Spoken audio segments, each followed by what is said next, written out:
Les parties génitales d'une femme, c'est la bouche d'un serpent quand c'est pratiqué hors mariage. Le foot n'est pas un sport physique mais spirituel. On ne sait pas le jour où on va partir. Ma mère ne savait pas qu'elle allait partir et laisser 3 enfants derrière elle. À cette époque, si j'avais pas le foot, je me serais suicidé. Faut pas blaguer. Le monde spirituel, ça rigole pas. La question, c'est comment tu peux aimer ta femme comme Christ si Christ n'est pas en toi? Car seul Christ en toi peut aimer ta femme comme Christ a aimé l'Église. Donc, moi, je suis pas capable d'aimer ma femme comme Christ, Khalil, mais Christ en moi le peut. Gloire à Jésus, lui crie à haute voix. Bonjour à tous et bienvenue dans ce nouvel épisode du podcast Lumi, le podcast où on parle foi, témoignage, business et bien d'autres sujets. Aujourd'hui, accrochez-vous bien parce qu'on reçoit un invité de marque, on reçoit un grand frère qui a un témoignage percutant qui va transformer beaucoup de vies. Aujourd'hui, je reçois mon grand frère Khalil Lambin. Bonsoir, comment tu vas ? Ça va, super, et toi, merci. Ça va, super. Alors j'ai découvert ton témoignage vite fait sur les réseaux sociaux. Donc pour ceux qui ne le savent pas, tu es un ex-footballeur. Aujourd'hui, tu es toujours resté dans tout ce qui va être management sportif. On abordera le sujet plus tard. Mais tu as un témoignage particulièrement percutant parce que tu as vu des choses, des rituels, des propositions bizarres qu'on t'a faites dans le monde du football. Et je sais que ça, il y a beaucoup de personnes qui le vivent mais qui n'ont pas le courage d'en parler. Donc avant d'arriver à ce sujet un peu tabou, j'aimerais bien savoir qui est Khalil Lambin, où est-ce que tu as grandi et qu'on puisse un peu découvrir le personnage que tu es. Amen. Je rends la gloire à Dieu, déjà pour l'introduction, tu vois, parce que je ne pense pas vraiment qu'il y ait quelque chose de spécial chez Khalil Lambin. Je le dis en toute humilité, mais en Jésus. Amen. Parce que je sais la personne que j'étais. Aujourd'hui, je suis là où je suis, c'est grâce à Dieu. Je suis en face de toi, c'est grâce à Dieu. Et il faut savoir que je suis né dans une famille musulmane en Côte d'Ivoire. Ok. Donc je suis pas né chrétien. C'est pour ça que tu t'appelles Khalil du coup. Khalil Mustafa. Ok. Donc 2 prénoms musulmans. D'ailleurs en arabe, Khalil signifie l'ami de Dieu. Mais aujourd'hui, je suis pas là pour parler de l'islam. Tu vois, je suis là pour parler d'exactement ce que tu viens de dire, ce que Dieu est en train de faire, ce que Dieu va faire. Amen. Mais le plus important pour moi, c'est pas de faire juste une vidéo de plus, c'est de faire une vidéo qui permettra aussi aux autres de sortir de la prison dans laquelle ils vivent, mais sans savoir que c'est une prison. Wow. Amen. Et donc tu es né dans une famille musulmane. Est-ce que tu as des frères et sœurs? Alors des demi-frères, j'en ai jusqu'à 9. Ok. Mon père a eu 3 femmes différentes. D'accord. Avec ma mère, il a eu 3 enfants, donc un grand frère, moi au milieu et ma petite sœur. D'accord. Et tu as grandi en Côte d'Ivoire ou pas du tout? Oui, en Côte d'Ivoire. Je suis né en Côte d'Ivoire à Cocody. Ok. Donc tous les gens de Cocody, n'hésitez pas, mettez des commentaires. Je suis né à Cocody, à un bas âge, à l'âge de 6 ans, on est parti au Sénégal. Ok. C'était dans des circonstances un peu compliquées. On a passé par la frontière en moto, c'était compliqué, je crois, il y avait des débuts de guerre, si je me rappelle bien, un truc de ce genre. C'était en quelle année ça? Je me rappelle plus exactement, mais c'était pas facile. Et on est arrivé au Sénégal, on était avec ma mère. Et donc elle était mère célibataire, toute seule. Les souvenirs que j'ai, c'est vraiment des souvenirs où on n'a pas eu une enfance normale. Mais tout au long de cette enfance, maintenant Jésus m'a montré qu'il a toujours été là tous les jours. Donc souvent on est trop religieux à dire oui, mais il faut aller chercher le frère qui est dans le monde. Mais la question qu'il faut se poser, entre toi et Dieu, qui aime ce frère plus? Ce frère, il est mort. Mais Jésus est mort sur la croix pour lui. Amen. Mais toi qui le poursuis et qui parles de Jésus avec lui tous les jours, est-ce que tu es prêt à donner ta vie pour ce frère? Tu vois, on est trop hypocrite souvent. Donc quand j'étais au Sénégal, on est parti après au Mali. Du Mali, on est rentré en Côte d'Ivoire. Et de la Côte d'Ivoire, on est allé en France. Oui, vous avez bougé. Ouais, on est arrivé en France dans le 12e arrondissement. Métro ligne 8, Dominil. Ok. J'étais à l'école à Brécholou là-bas et je jouais tout le temps au foot. Je faisais que jouer au foot. Dès le bas âge. Dès le bas âge, j'aimais tous ceux qui me connaissaient. Football. Mais est-ce que quelqu'un t'a introduit dans le football ou c'est juste venu naturellement? Bizarrement, je n'ai pas de souvenir que quelqu'un m'a introduit. J'ai toujours joué au foot. Okay. Je dormais avec mon ballon de foot. Je faisais tout au football. Tout. À l'école, football, tout football. Tu avais déjà des rêves de devenir footballeur à l'époque, depuis l'âge de 6 ans. Au-delà du rêve, même pour moi, je ne voyais pas faire autre chose que jouer au foot. C'était pas un rêve. Pour moi, le football faisait partie entièrement de qui je suis. C'était une évidence, quoi. C'était une évidence dans le sens où tu réfléchis même pas à si tu vas être footballeur. Je me disais, je joue au foot. Donc si je suis bon, quelqu'un va me chercher. Okay. Et au moment où vous arrivez en France, tu es avec ta mère, Ma mère, mon grand frère et ma petite sœur. ton grand frère et ta petite sœur. Et comment elle est l'entente là-bas? C'est comment le cocon familial? Ma mère a toujours été quelqu'un d'élevé spirituellement, Ok. très aimante. Elle avait un amour sacrificiel, mettait toujours les autres en avant, ses frères et sœurs. Elle était beaucoup aimée dans la famille. Et en 2007, on a déménagé dans le 91 en 2005. Pendant 2 années, en 2007, un soir, on lui dit « Bonne nuit, maman, bonne nuit », tout ça. Le lendemain, on me dit « Maman, elle est décédée ». Du jour au lendemain, comme ça, elle est partie. En mai 2007. Tu vois, la Bible nous dit que nous sommes que de la vapeur. Ni toi, ni moi, on saura après ce podcast si on va vivre 1 heure de plus. On ne sait pas le jour où on va partir. Ma mère ne savait pas qu'elle allait partir et laisser 3 enfants derrière elle. Et maman elle était musulmane, du coup? Alors, il y a beaucoup de personnes qui m'ont dit que maman leur parlait de Jésus. Okay. Donc moi, ce que le Saint-Esprit m'a dit, c'était que tu sais, il y a beaucoup de musulmans qui acceptent Jésus, mais pour ne pas déshonorer leur famille ou créer des palabres, ils ne le disent pas publiquement. Ils sont chrétiens de l'intérieur, mais il y a énormément en Angleterre, j'en ai rencontré beaucoup. Des femmes qui ont accepté Jésus, mais elles ne peuvent pas le dire à leur père, de peur d'être rejetées. Mais elles ont leur relation avec Jésus. Je pense que ma mère faisait partie de ces personnes, parce que ça a toujours été quelqu'un qui ne voulait pas rentrer dans les conflits. Donc, elle a sa relation avec Dieu, ça ne te regarde pas. Pense ce que tu veux et c'est ce que Dieu pense d'elle. Donc aujourd'hui, moi, j'ai la ferme assurance qu'elle appartient à Jésus. Amen. Amen. Et maman part du jour au lendemain. J'avais 12 ans. Tu avais 12 ans. Ma petite sœur avait 9 ans, mon grand frère 16 ans. Qui te l'annonce? Eh ben, on la voit, son corps il est devant mes yeux. Waouh. Et maman, réveille-toi, elle est plus vivante. Elle est partie. Est-ce que c'est une image qui t'a choqué, qui t'a traumatisé? Ça m'a anesthésié. Ok. Je suis devenu... C'est ce que je dis souvent. À cette époque, si j'avais pas le foot, je me serais suicidé. Dès 12 ans, là? Ah oui. Imagine-toi, on a galéré au Sénégal avec ma mère, au Mali. On est revenu en Côte d'Ivoire. On a échappé la guerre là et on est parti en France. Je dormais avec ma mère. On était dans une seule chambre à Paris. On n'avait pas 2 chambres, on était tous dans la même chambre. On faisait tout avec ma mère. Du jour au lendemain, boum, gone. Si c'est pas indiscret, qu'est-ce qu'elle a eu, maman, du jour au lendemain, comme ça? C'est très profond. La médecine dit une chose, le monde spirituel dit autre chose. Qu'est-ce que le monde spirituel dit? Ah, mon frère.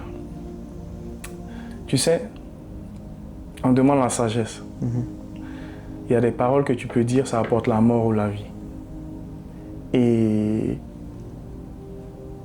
quand tu ne vis pas un certain mode de vie, tu peux avoir une mort prématurée. Et c'est ce qui s'est passé. C'est quelqu'un qui marchait avec Dieu dans son cœur, mais il y a eu des portes qui étaient encore ouvertes dans sa vie. Et le diable, il vient pour égorger, pour voler. Et il n'a pas de pitié, il ne va pas dire « Ah, elle a 3 enfants, je vais l'épargner ». Il vient, il chicote et il part. Il ne faut pas blaguer. Le monde spirituel, ça ne rigole pas. Donc là, tu as découvert assez tôt, en fait, dès 12 ans. À 12 ans, j'ai pris conscience que si elle est capable de partir comme ça, mais je ne peux pas compter sur un être humain, quoi. Ouais. Donc, je n'ai même pas cherché Dieu, je me suis réfugié dans le football. Et est-ce qu'à 12 ans, tu avais déjà une notion du spirituel? Pas vraiment, mais ça a démarré 2 semaines après son décès. C'est le déclencheur un peu? Ce déclencheur, c'est qu'on est venu en Côte d'Ivoire pour son enterrement. Donc c'est un délire, hein. Voir le corps de ta mère dans un cercueil, monter dans un avion, toi aussi tu montes dans l'avion, vous allez en Côte d'Ivoire pour l'enterrement. C'est un délire, je te dis. C'est chaud. Et tu arrives en Côte d'Ivoire, tu vois, les gens ça pleure, mais les gens qui pleurent, tu sais que c'est eux-mêmes qui l'ont fait. C'est plus tard que le Saint-Esprit me montre, tu vois. Mm. Et on arrive, on va à l'enterrement. Et tu sais, aux enterrements, là, il y a souvent différentes personnes qui sont là. L'une des personnes dont je parle, elle est dans cette pièce. C'est pour ça que je pense que Dieu voulait que cette personne soit là ce soir. Mm. Donc de l'enterrement, beaucoup de choses se déclenchent. Dieu comprend que si moi, Khalil, je rentre à Paris, je vais mal finir. Parce que la plupart de mes amis finissent drug dealers, tu vois. Wow. À Paris, c'était des mauvaises fréquentations. Tu vois, les mecs de cité qui jouent au foot et tout. C'est ça. Et surtout dans le 91, c'est ça. Je jouais pour le CS Bretigny. Coucou au mec du CS Bretigny, un de mes frères avec qui j'ai joué, Freddy Drogba. Okay. Au CS Bretigny. C'est un ami depuis l'enfance, on a joué ensemble là-bas. Mm. Donc, en Côte d'Ivoire, après le funérail, au lieu de rentrer, Dieu me dit non, toi tu vas aller à l'Académie Jean-Marc Guillou en Thaïlande. Mais ça se passe par la connexion d'un de mes oncles. Je vais taire son nom parce que je veux pas qu'il pense. Je pense pas qu'il veut que je dise son nom. Mais comme je dis, il est dans la pièce ce soir. Et il connaissait très bien feu Coach Lambert. Coach Lambert qui est plus ce monde. Et ils ont parlé, il a vu mon potentiel, il a vu que j'avais des qualités. Donc je suis allé en Thaïlande. D'abord à l'Académie du Mali, et du Mali, je suis allé en Thaïlande. À l'Académie Jean-Marc Guillou, donc vous connaissez Jean-Marc Guillou, qui a formé Yaya Touré, Kolo Touré, tout ça. Donc j'entre en Thaïlande, ce qui me permet de parler thaïlandais et d'évangéliser en thaïlandais aujourd'hui. Mais non, jusqu'aujourd'hui? Jusqu'aujourd'hui. Tu parles toujours thaïlandais? Oui, je parle 5 langues. Waouh, quelles sont les langues que tu parles? Grec, thaïlandais, hébreu, français, anglais. Et couramment ou? Waouh. Donc du coup, j'arrive en Thaïlande, à l'académie, je fais 4 ans et demi, 5 ans. C'était les plus belles années de mon enfance parce que je faisais que du foot. Mais Dieu savait que si je ne faisais pas que du foot, j'allais mourir. Et un jour, j'étais en Thaïlande, c'était dur parce que l'Académie Jean-Marc Guillou, pour que ceux qui savent, c'est les degrés, les jongles, la technique, jouer pieds nus, c'était difficile. La journée, je suis avec les coéquipiers, je joue au foot. La nuit, je pleure parce que ma mère me manque. Je ne peux pas appeler à Paris pour dire je veux rentrer parce que des personnes ont mis leur dos au mur pour que moi je puisse être en Thaïlande pour arrêter l'école. Donc je dois continuer. Mais j'en ai marre parce que ma mère me manque. Et donc j'attends, je suis là. Donc un jour, j'avais décidé de me tuer. En Thaïlande là-bas. Et tu avais quel âge à ce moment-là? J'avais 15 ans. Ok, 3 ans plus tard. 3 ans plus tard. Et qu'est-ce qui a fait que du jour au lendemain comme ça Parce que tu sais, le foot c'est super difficile. Les entraînements c'est dur. Tu dois être constant. Et j'en avais marre, donc un jour je marchais comme ça, je partais et je sortais de l'académie, je marchais le long et je vois un vieux qui vient de loin. C'est dans la contrée de Chonburi en Thaïlande. Un endroit où tu as une chance sur 1 milliard de croiser quelqu'un qui parle français. Il n'y a pas d'immeuble, c'est l'académie et des chanderies partout. Impossible que tu vois quelqu'un qui parle français. Et un vieux qui marche avec un buffalo et des sacs de riz chargés sur le dos du buffalo. Et moi, je passe à côté de lui, il me dit « Ah !» Il me parle en français. Il me regarde droit dans les yeux.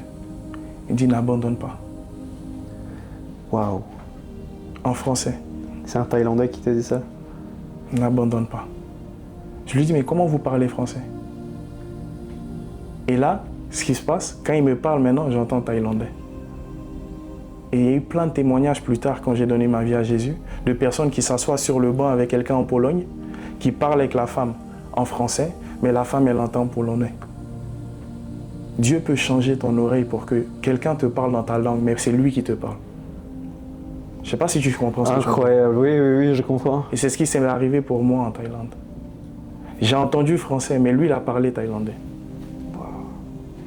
Mais moi, je ne savais pas que c'était Dieu qui avait appuyé une télécommande au ciel et il a changé mon oreille, tu vois. Il est Dieu, il est capable de tout ça. Et du coup, ce jour-là, n'abandonne pas, ça m'a touché. J'ai dit, ok, je vais continuer. J'ai dit, je vais continuer pour ma mère parce que je dois devenir professionnel. Et ce jour-là où tu étais suicidé, excuse-moi de te couper, c'était à cause justement de cette même pression-là, du football, du décès de maman? Tout ça. Tout ça cet ensemble-là qui s'est accumulé pendant plusieurs années. Plusieurs années, tu dis mais ça sert à quoi tout ça? Ça sert à quoi? Mais entre-temps, tu vois, je suis toujours dans mes 5 prières. Okay. je vais faire mes 5 prières, mais c'est vide. Okay. Ah, mais tu priais, tu étais rigoureux dans l'islam du coup. Oui, mais c'est vide. Tu pries, mais tu fais juste les 5 prières parce qu'on t'a dit que c'est comme ça. Tu fais pas ça parce que tu as une relation ou bien tu sens le développement intérieur. Tu sens un changement intérieur. Tu fais ça juste parce que c'est robotique. Et malheureusement, beaucoup de musulmans, ils le font de manière robotique. C'est un esprit qui s'est imposé à eux. Ouais. Même beaucoup de chrétiens aussi, malheureusement. Exactement, et c'est le même esprit qui est aussi dans les églises aujourd'hui. Ne pas avoir de relation avec Dieu, mais prier de façon mécanique. Au-delà de prier de façon mécanique, cet esprit est envoyé par le diable pour te faire croire que tu es en relation avec Dieu quand tu fais ça. Alors que non, tu es en relation avec le diable au travers de lui. Waouh. Amen. Je pense que déjà ça a touché beaucoup de personnes. Ah, on espère, mais tu vois, donc du coup, cet épisode se passe en Thaïlande et je commence maintenant à travailler plus dur. Éventuellement, je sors de l'académie 17 ans et demi, je signe mon premier contrat pro, je suis envoyé au Qatar, je suis allé à Lorient, Nantes. Et le premier endroit, c'est Qatar, du coup? Non, premier endroit, c'était... je suis allé en Angleterre faire des essais à Arsenal. C'est là que j'ai vu certaines réalités, des indemnités de formation. C'était pas possible d'y rester. Je suis retourné en Thaïlande, je suis allé en France, Lorient, Nantes.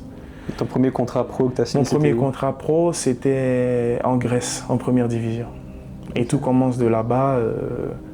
Je pète tout. Je mets 16 buts en championnat, 5 en coupe.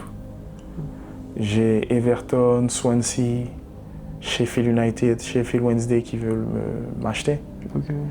Et je fais le choix d'aller à Sheffield Wednesday parce qu'ils partaient de 3e division, 2e division. Donc moi, je me disais que si je signais chez eux, j'allais être titulaire et après monter en Première Ligue parce que mon objectif, c'était de jouer pour Arsenal. Tu es un fan d'Arsenal, toi? Oui. C'est ton club préféré? J'étais fan, mais maintenant, je ne veux pas passer pour le radical ennuyé. Mais mon cœur appartient à Jésus et je prie pour Arsenal pour qu'il puisse rencontrer Jésus. Amen.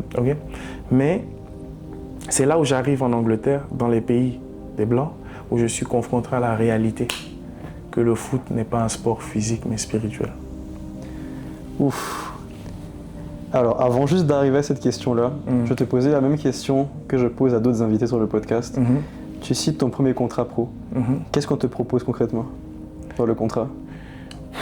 C'est un contrat évolutif. Et j'avais des primes de but. Par prime de but, j'étais à 1005 par but. 1500 € du coup, pour ceux qui ne savent pas. Voilà, par but. Salaire de base, j'étais à 12 net. Donc c'est dire que plus de buts je mets, plus je me rapproche des 20 nets. J'avais à l'époque 19 ans, 18-19 ans. C'était bien pour moi, je sortais de nulle part. Quelqu'un qui vivait dans une chambre-salon avec sa mère à Paris, qui était en Thaïlande, j'étais bien. Et surtout à l'époque, tu pouvais faire beaucoup avec ça, tu vois. Et le vrai contrat que je vois devant mes yeux, c'est le contrat en Angleterre. Quand j'ai vu les chiffres, j'ai dit, ah ouais, ok. Là, c'est plus de la rigolade. Et c'est quoi qu'on te propose du coup en Angleterre? Là, ça va à plus de 600 000 l'année, quoi. Et du coup, tu l'acceptes? Oui, mais j'avais plusieurs propositions qui tournaient autour de ça, tu vois. Tournaient autour de ça, mais le problème, c'est que quand tu es mal entouré et mal conseillé, mal conseillé, et tu fais des choix parce que tu réfléchis comme quelqu'un qui ne demande pas à Dieu quoi faire. Donc au final, c'est inévitable que tu vas à l'échec. Et c'est inévitable. Hein. Peu importe ce que tu fais dans la vie, Jean dit, rien de ce qui a été fait n'a été fait sans la parole. Et ça, c'est Dieu qui dit ça. Et un jour, le Saint-Esprit me dit, Khalil, toi, tu vas faire tes courses et tu ne me demandes pas quoi acheter. Tu vois, ça te fait rire. Mais le monde dans lequel on vit m'a programmé de sorte qu'on dise, ça, c'est des petites choses que je peux faire moi-même. Alors que c'est dans les petites choses que Dieu veut être. Dans ton intimité la plus profonde. Même dans tes courses. Seigneur, comment je m'habille aujourd'hui?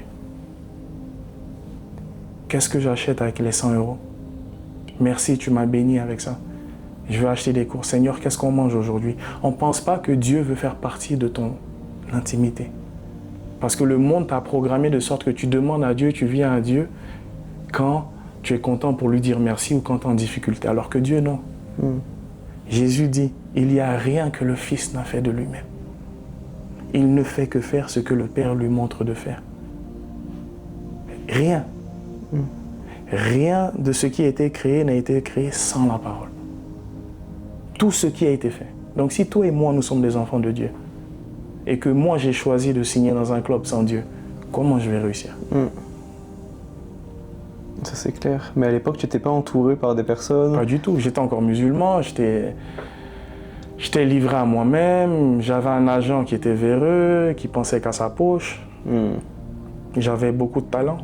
J'allais super vite, je courais à 2000 à l'heure, souvent plus vite que le ballon, tu vois. Mais tu peux demander à tous les petits aujourd'hui qui sont toujours en première ligue, qui me connaissent, « Ah mais Khalil, qu'est-ce qui s'est passé avec toi ?» Je dis, écoutez, comme on dit, j'ai mis toute ma carrière dans le sexe. C'est le sexe. Un jour, Dieu me montre une image, que les parties génitales d'une femme, c'est la bouche d'un serpent. Est-ce que tu peux reprendre encore une fois? Les parties génitales d'une femme, c'est la bouche d'un serpent, quand c'est pratiqué hors mariage. Et tu injectes ta semence dans la bouche d'un serpent. Mais toi, tu ne sais pas que c'est un serpent. Tu ne sais pas que c'est Jézabel. Un serpent très venimeux pour ton destin. Et Dieu me montra ce jour-là, quand il m'explique que c'est la bouche d'un serpent, voici ce que je voulais faire avec toi dans le foot.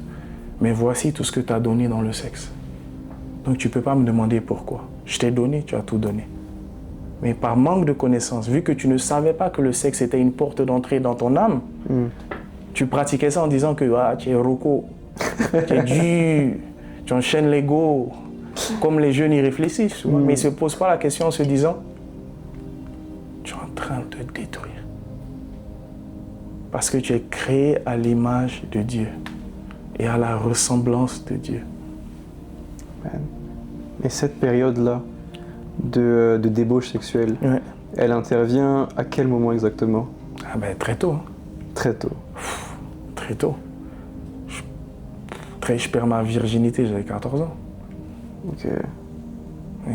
C'est très tôt. Moi, j'ai jamais fumé, j'ai jamais bu. C'était ça, mon problème. Et ça, c'est du coup... Et ça plus t'es dans le foot. Ouais, là, t'as accès à tout. Donc t'as l'argent, t'as l'image, un peu la gloire. L'image, les femmes, c'est facile. T'es pas vilain. Ouais. C'est facile. Ouais. Mais de tout, je te dis de tout. Ça va dans des trucs vraiment bizarres et sombres. Mais à cette époque, t'es aveuglé. Tu sais pas que c'est bizarre. C'est ça le vice de ce monde. Et moi, ça me brise le cœur, tu vois. Quand j'en parle, je dis, Seigneur, réveille les jeunes. Et réveille même les adultes qui comprennent à quel point ils sont dans une illusion.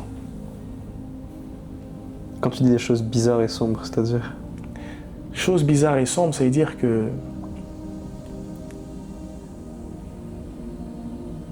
tu couches avec une fille. Quand tu couches avec elle, tu te dis que tu as eu juste une relation intime. N'est-ce pas? Mais il y a eu un échange qui s'est passé. Cet échange, elle a pris une partie de toi et toi une partie d'elle. Je te pose une même question. Pourquoi les familles royales, ils choisissent méticuleusement avec qui leurs enfants s'accouplent? Je pense que c'est le hasard. Ils ont compris ce que je te dis là. Tu ne mélanges pas le sang royal avec du n'importe quoi. Mais pourquoi nous qui sommes l'image de Dieu, on mélange le sang qu'on a avec du n'importe quoi? Amen. Tu comprends ce que je dis? Oui. Si tu es créé à l'image de Dieu et quand tu regardes le miroir qui est la Bible et que tu sais que tu es créé à l'image de Dieu, tu ne peux pas te mélanger avec n'importe quoi. Les ténèbres et la lumière ne sont pas compatibles. Mais à cette époque, je ne savais pas. Donc je mélangeais tout ce qui était image de Dieu avec les ténèbres. Je me mélangeais. Jusqu'au jour, je finis un match. Après ce match, il y a un journaliste qui vient et qui me dit qu'il veut faire une interview parce que j'étais en Thaïlande, j'étais en Grèce, t'es encore jeune, mais tu as fait beaucoup de pays. Donc les fans veulent te connaître. Moi, je dis, il n'y a pas de souci, tu vois. Ils me demandent d'échanger les numéros. On échange les numéros. Et à cette époque, mon agent, je lui demande, il y a ce journaliste qui veut me parler, je sais comment. Il dit, tu vas, tu fais l'interview, comme là, comme on est là, mais parle pas. Tu n'es pas content parce que tu joues pas, parce qu'à cette époque, je jouais pas. Parle pas de changer de club, reste concentré sur ton contrat. Donc on fixe le jour. J'arrive au rendez-vous, c'était dans un café posé dans une ville d'Angleterre. J'arrive, je lui serre la main, il me regarde droit dans les yeux, il me dit qu'il n'est pas journaliste.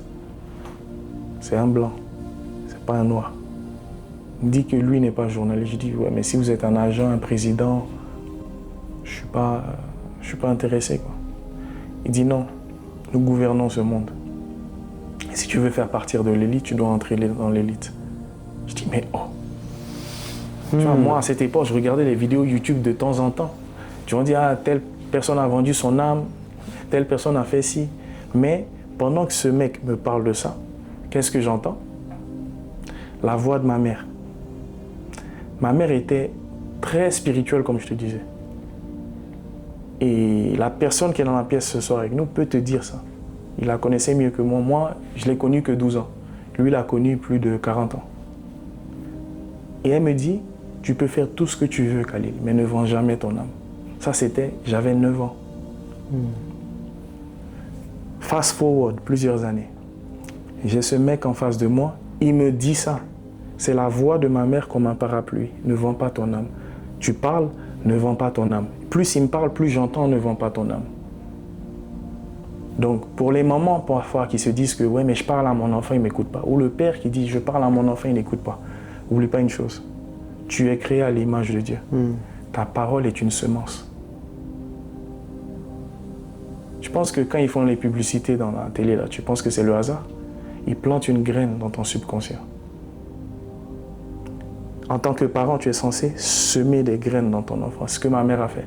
Et cette graine a germé le jour où j'en avais besoin. Imagine, elle ne m'avait jamais dit de ne pas vendre mon âme. Donc ce monsieur me propose ça. Donc moi, je suis curieux.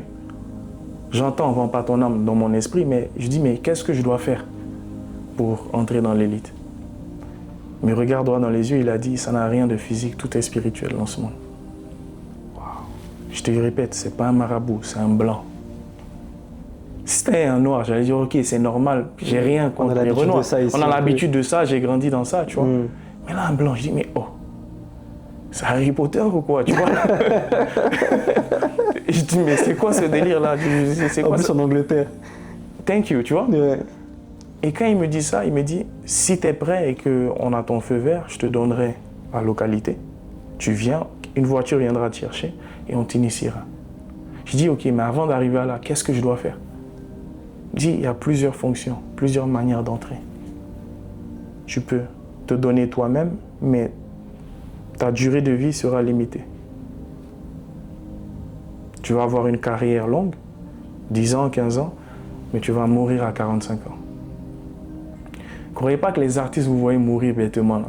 Ils savaient qu'ils allaient mourir. Ils ont eu une gloire éphémère, ils ont choisi la gloire éphémère. J'ai eu le choix de choisir la gloire éphémère, mais Dieu m'a sauvé. Ouais. Et quand je parle, il y a beaucoup qui se reconnaissent dans ce que je dis. Si tu crois pas, c'est pas mon problème. Moi, je parle la vérité et la vérité n'a pas besoin d'être crue pour être la vérité. Tu vois? Et quand il me dit ça, je lui dis, ok, mais c'est quoi ça? Comment je vais mourir? Il dit, tu auras une limite de vie. Ou tu peux donner ta sœur, un proche. Je dis, mais comment? Ah, ils peuvent avoir un cancer, un accident de voiture, quelque chose se passe, mais tu auras offert du sang. Je commence à flipper là quand il me parle de tout ça. Wow, tu m'étonnes. Il dit alors, il y aura des manières progressives où tu auras couché avec des animaux, des actes homosexuels pour pouvoir monter en puissance. Et il parle un peu plus de détails, mais moi je commence à flipper de plus en plus quand il me dit ça. Je sentais que c'était... j'ai vu ça dans les films, mais pas devant mes yeux, tu vois. Et tu sentais une atmosphère un peu qui dégageait quand il parlait? L'atmosphère, plus il parlait, vraiment, je crois, que la personne qui était en face de moi, parce que plus tard j'ai cherché sur internet, son nom n'existe pas. Il n'a pas de cabinet. Je pense que c'était un ange d'ici ou c'était lui-même Lucifer, parce que Lucifer sait ce que Dieu veut faire dans ma vie. Et il aime intercepter ce que Dieu a pour que ça fasse mal à Dieu. Wow. Et ses yeux étaient captivants. Et quand je te dis, je ne regarde pas les hommes et pour dire un homme est beau, il est moche. Mais cet homme-là, il avait des yeux captivants. Tu peux jamais... Et inoffensif, mais gentil. Ok. Mais ultra dangereux. Vraiment, apparence gentille. Apparence gentille, tu ne vas jamais penser que lui, il est mauvais. Il était âgé ou... Il était, je dirais, entre 40 et 45. Ok, ça va, c'est un jeune. Jeune, mais pas jeune, quoi. Oui, jeune, mais pas très jeune non plus. Ouais. Mais c'est pas un homme de 80 ans, un sorcier Exactement. de Londres de 80 ans. Tu vois, mais c'est quelqu'un d'attirant. Ouais. Il va t'attirer. Il va te charmer. Charismatique, un peu, il te parle et tu es captivé, quoi. Toutes les caractéristiques que la Bible nous dit qu'il se déguise en ange de lumière. Et bien évidemment, je refuse. Parce que ma mère m'a dit, vends pas ton âme. Je lui dis, je ne suis pas intéressé. Que ce que vous me proposez, je préfère jouer ma petite carrière comme il faut. Et finir ma vie bien que de faire ça. Et là, il me dit, dans ce monde, if you want to be something, you have to give something. Tu veux devenir quelqu'un, tu dois payer le prix. Et ce qu'il dit là, c'est réel. Hein? Dieu a voulu te sauver. Dieu a payé le prix. Dieu a voulu me sauver. Il a tant aimé le monde qu'il a donné son Fils unique, afin que quiconque croit en lui. Quand on dit qu'il a donné, là, vous voyez que c'était sacrifice de poulet. C'était le sacrifice du Fils de Dieu. Le sang des sangs, l'ultime sacrifice humain. L'humain par excellence, celui qui n'a jamais commis de péché, offert pour toi et pour moi. Alors, si je veux, je n'ai qu'à prendre, si la personne est devenue satanique et il prend 7 milliards d'êtres humains et il met dans la balance le sang humain, ça ne vaut pas le sang de Jésus. Alléluia. Je ne sais pas si tu comprends. Amen. Tu prends tous les humains, tous les animaux, tout le sang que tu peux offrir à Baal, à Lucifer, et tu prends le sang que Yahweh a donné son Fils dans la balance. Il n'y a pas match. Est-ce que tu as un conseil à donner à un jeune qui aspire à devenir footballeur et qui passe par des périodes de réflexion? On lui propose certaines choses, mais il entend la voix de Jésus. Est-ce que tu as un conseil à lui donner là tout de suite? On dirait que tu es un peu prophète. Hein? Parce que ce que tu dis là, cette question, quelqu'un m'a posé ça ce matin. Cette question m'a été posée ce matin. Alors, le conseil que j'ai donné ce matin, je le répète. Avant de penser à devenir footballeur, va devant Dieu. Dis, Père, tu m'as créé. Je ne me suis pas créé. Je suis dans ce monde que tu as créé. Que veux-tu que je fasse? Que veux-tu que je devienne? Et je lui ai posé la question. Tu as accepté Jésus? Il dit oui. Tu es esclave de Dieu? Oui. Depuis quand un esclave dit ce qu'il veut à son maître? On est allé dans le dictionnaire, je lui ai fait lire la définition d'un esclave. Et on a beaucoup d'églises aujourd'hui remplies de personnes qui ne sont plus des esclaves pour Dieu. Ils disent à Dieu ce qu'ils veulent. C'est très deep ça. Tu comprends? Oui. Donc, tu veux jouer au foot. Mais est-ce que c'est toi qui veux ou est-ce que c'est Dieu qui veut? Parce que le foot, avec toutes les infrastructures, ce qu'on a pu faire en Angleterre avec l'évangélisation, j'ai baptisé beaucoup de footballeurs, on va en venir plus tard. C'est le même principe. Je leur dis, tu veux rester dans le foot, il faut que d'abord tu appartiennes à Dieu, que Dieu te donne ton mandat. Va être un disciple dans le monde du foot. Parce que si tu vas dans le foot sans Jésus, you are dead. Il y aura forcément un sacrifice, donc il vaut mieux accepter le sacrifice de Jésus. Il y aura forcément quelque chose à faire. Et mais subtil, hein?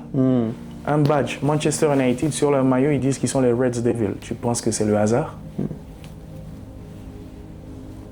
The Black Diamonds. Pourquoi ils se donnent ces noms? The Bohemian Clubs. Pourquoi ils se donnent ces noms? Parce qu'ils veulent juste se donner ces noms? Non, parce que c'est subliminal.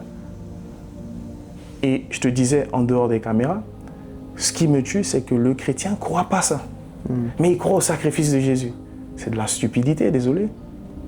Tu ne crois pas que des gens tuent des humains pour la gloire, mais tu crois que Dieu a donné son Fils en sacrifice humain et tu ne crois pas que l'opposé existe. En tout cas. Mais réfléchissez. Ouais. Le diable copie tout ce que Dieu fait. Et malheureusement, beaucoup sont offerts en sacrifice sans qu'ils savent que c'est un sacrifice. Réel. C'est triste. Mais ça m'a marqué tout à l'heure parce que tu parlais de donner en sacrifice quelqu'un d'autre. Ouais. Donc tu peux choisir de sacrifier quelqu'un d'autre que toi. Yes. Et spirituellement, c'est un mandat qui est légal, quoi. Of course. Et you know why? Tu sais pourquoi? La personne que tu sacrifies, ils vont te dire, choisis. Et les personnes qui t'offrent, c'est souvent des personnes qui ne marchent pas dans la volonté de Dieu. Donc elles appartiennent au diable. T'as capté? Ouais. Si tu n'es pas un enfant de Dieu, tu es un enfant du diable, mais tu ne sais pas que tu es un enfant du diable. Je te disais aussi en dehors des caméras, beaucoup disent être chrétien. Mais être chrétien, c'est facile. Mais être enfant de Dieu, va demander à Joseph si c'est facile. Va demander à Jésus qui était sur terre si c'est facile. Ils l'ont botté sur la croix, crucifié, craché dessus. Il peut claquer des doigts, il va avoir 1000 milliards d'anges qui vont venir le sauver. Il pleure, il dit, Père, pourquoi m'as-tu abandonné? Pardonne-leur, ils ne savent pas ce qu'ils font. Toi, petit problème, tu dis, je ne peux pas lui pardonner, elle est trop méchante. Ouais, mais c'est toi, matin, midi, soir à l'église. Je ne suis pas en train de juger, je parle des faits réels. Ah, c'est réel, tu as raison. Tu as raison. Je ne sais plus où on en était. Pour revenir un petit peu aux propositions qu'on t'a faites. Ouais. Donc si je résume, il t'a dit donner un sacrifice à un membre de ta famille. Yeah. Donc tu as bien expliqué que pour avoir un mandat légal spirituellement, il faut que la personne ne marche pas forcément dans la volonté de Dieu. Yes. On t'a dit aussi, quoi d'autre encore comme proposition? Donc du coup, tu te donnes toi-même. Toi-même. Ta durée de vie va diminuer. Tu ensuite vas et fais des actes sexuels à coucher avec des animaux homosexuels. Ta maman, si elle est encore en vie. Ta maman. Parce qu'ils te disent que la porte qui t'a permis d'entrer dans ce monde, c'est une porte que tu dois profaner. Parce que si tu la profanes, ben, tu ne peux plus aller au ciel. Waouh. C'est-à-dire, c'est une porte que tu rentres, mais il n'y a plus d'exit. Est-ce que vous savez ce que c'est le sexe? Les gens ne savent pas ce que c'est. Mais en parlant du sexe, justement, il y a beaucoup de jeunes athlètes, parce que je jouais au football aussi moi avant, et je croisais beaucoup de jeunes footballeurs qui ont ce problème-là, justement, récurrent.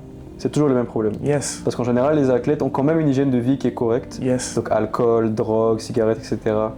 Ils mettent de côté. Mais les femmes, c'est la kryptonite un peu, c'est ce qui tue un peu tout le monde. Exactement. Aujourd'hui, je sais qu'il y en a plein qui vont regarder la vidéo dans différents sports, que ce soit le basket, football et autres, qui ont ce problème-là.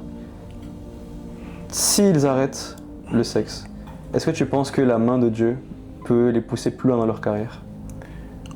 Je te donne un exemple. Il faut que le self, comment on dit self en français? Le soi. Il faut que le soi meure sur la croix. Parce qu'il était impossible qu'à Lille, mes coéquipiers qui me voient prêcher, ils disent, mais toi, comment c'est possible? Même quand Kalen, qui t'a eu dans ton podcast, il dit, mais toi, c'est pas possible. Tout le monde sur la terre sauf toi. Parce qu'on sait ce qu'on faisait. Mais le jour où j'ai dit, Seigneur, je ne peux plus. J'arrive pas à arrêter. Montre-moi comment arrêter le sexe. Jésus m'a dit, tu dois mourir. Je dis, mourir? Il dit, non, ton soi doit mourir sur la croix. Parce que Jézabel peut seulement attirer quelqu'un qui est vivant. Mais la mort à soi-même n'est pas une fois et puis tu dis, ça y est, je suis en Christ. Il dit, regarde ce que je t'ai dit là. Si tu veux être mon disciple, il n'a pas dit si tu veux être mon enfant. Tous ceux qui acceptent Jésus deviennent enfants de Dieu. Mais pour être un disciple de Dieu, il dit, if you wanna be my disciple, tu veux être mon disciple, prends ta croix tous les jours. Mais ce n'est pas un trophée Champions League, ta croix tous les jours. Quand la chair... Ah Seigneur, merci. Tu vois, la question que tu poses, quand tu es testé sexuellement, tu ne sais pas que le test vient dans un émetteur. Ton âme, c'est un émetteur. Et l'atmosphère, c'est pour ça que la Bible dit que Satan, c'est le prince de l'air. Il travaille l'atmosphère. De sorte que toi qui ne sais pas que l'atmosphère va impacter tes désirs, qu'est-ce qui se passe? Tu rentres dans une atmosphère et tu dis, mais je ne pensais pas faire ça et j'ai finalement fait ça. Combien s'identifient sur ça? Ce soir-là, je ne pensais pas aller en boîte de nuit, mais je suis allé, au final, je suis tombé. Ce soir-là, je ne pensais pas aller à l'anniversaire, mais je suis allé et j'ai fait ce que je ne voulais pas faire. Wow. La question n'est pas comment arrêter le sexe et comment avoir une vie, c'est décider de laisser Christ vivre en toi. Et quand Christ vit en toi, Christ te montre maintenant, voici comment je t'ai créé, voici ce que c'est une âme. Et voilà comment l'âme fonctionne. Voici comment le prince de ce monde fonctionne. Partout, il a des antennes qui envoient des ondes à ton âme.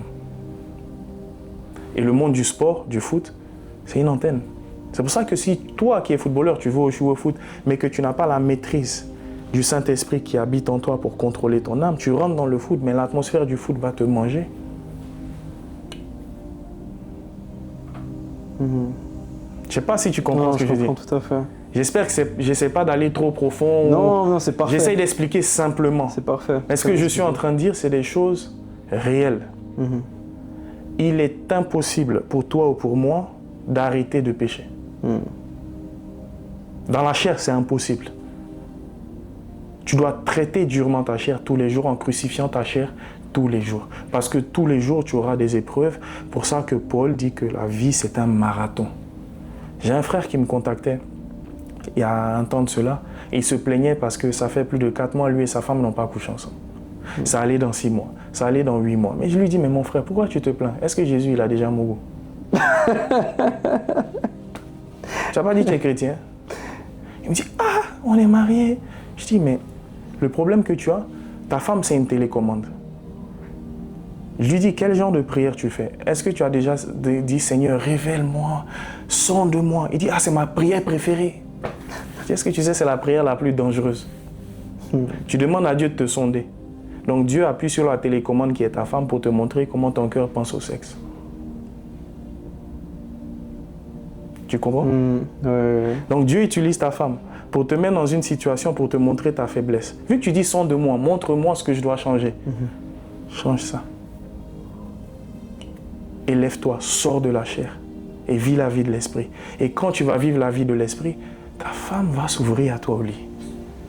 Et ça marche. Ça marche! Je ne sais pas si tu comprends. Oui. C'est pour ça que Paul dit que tout concourt au bien de celui qui aime Dieu. Donc si tu vois qu'il y a quelque chose qui ne marche pas dans ton couple, Seigneur, qu'est-ce que tu veux changer en moi? Regarde pas elle ou regarde pas lui. Qu'est-ce que tu veux changer en moi? Si tu permets que cette situation m'arrive, il y a un truc à changer en moi.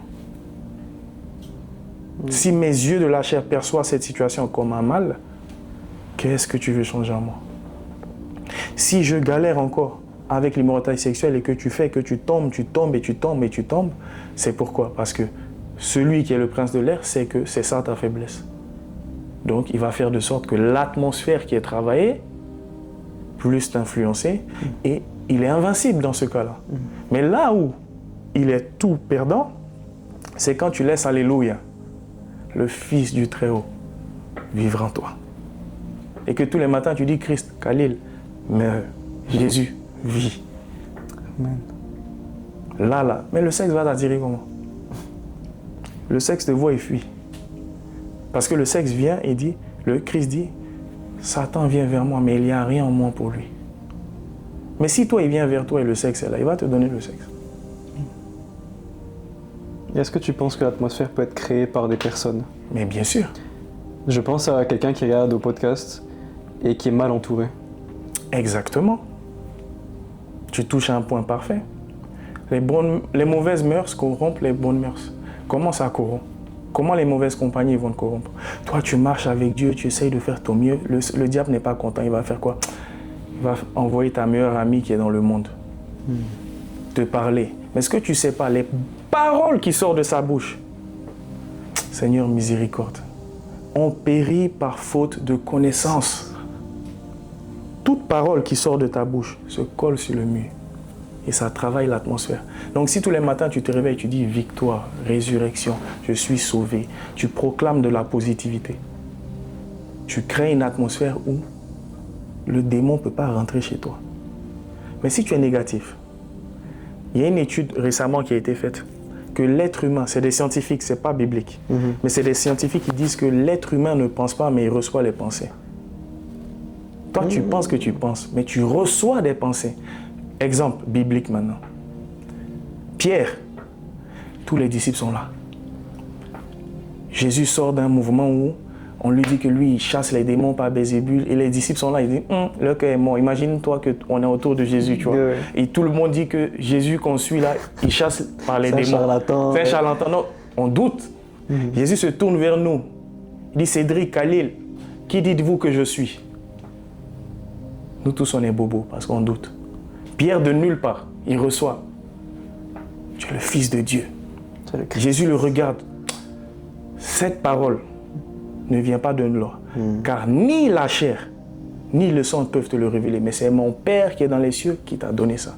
Je dis, mais attends, pause, Seigneur. C'est pas le même Pierre, 2 versets plus tard, tu dis, Satan a rire de moi. Ça veut dire quoi? Il dit, Khalil, tu es un récepteur de pensée.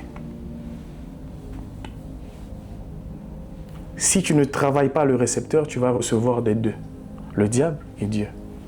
Et tu ne reconnaîtras pas la voix de Dieu ou du diable. Et comment tu travailles le récepteur? Le récepteur se travaille en te mettant sur la croix et laisser Dieu être le récepteur. Parce que seul Dieu peut comprendre ce que Dieu dit. Oh. Je pense en fait, souvent on dit porter sa croix, se mettre sur la croix, mourir à soi, etc. Là concrètement, quelqu'un qui regarde le podcast, il finit de regarder le podcast, première action qu'il doit faire. Tout de suite là, si tu es convaincu là. Et à marcher dans cette voie-là de la sanctification. Si Seigneur. Un jour on m'a demandé comment on fait pour être né de nouveau. Il dit pour être né de nouveau, il faut comprendre que tu es nul, tu es merdique, tu es sale, tu es mauvais. Et je me suis reconnu dans le miroir, Khalil, tu es sale, tu es mauvais, tu es méchant. Tu vaux rien. J'en avais marre de ma vie. J'en pouvais plus. J'ai arrêté d'être hypocrite avec moi-même. Parce que je savais ce que j'étais. Je me regarde dans le miroir, je dis, mais ça vaut rien ça. C'est là Jésus vient maintenant. Je dis, Seigneur, j'en peux plus. Si toi tu me regardes et tu estimes que tu en as marre, tout est bousculé autour de toi, tu ne sais plus où tourner ta tête, tu ne sais pas où aller, tu te poses plein de questions. Prends une pause et dis, Jésus, viens me sauver. Viens me montrer qui je suis. Viens me montrer le chemin. Donc, au fait, tu vois, le Christ dit, celui qui voudra sauver sa vie la perdra, mais celui qui perdra sa vie pour moi la sauvera. Je paraphrase.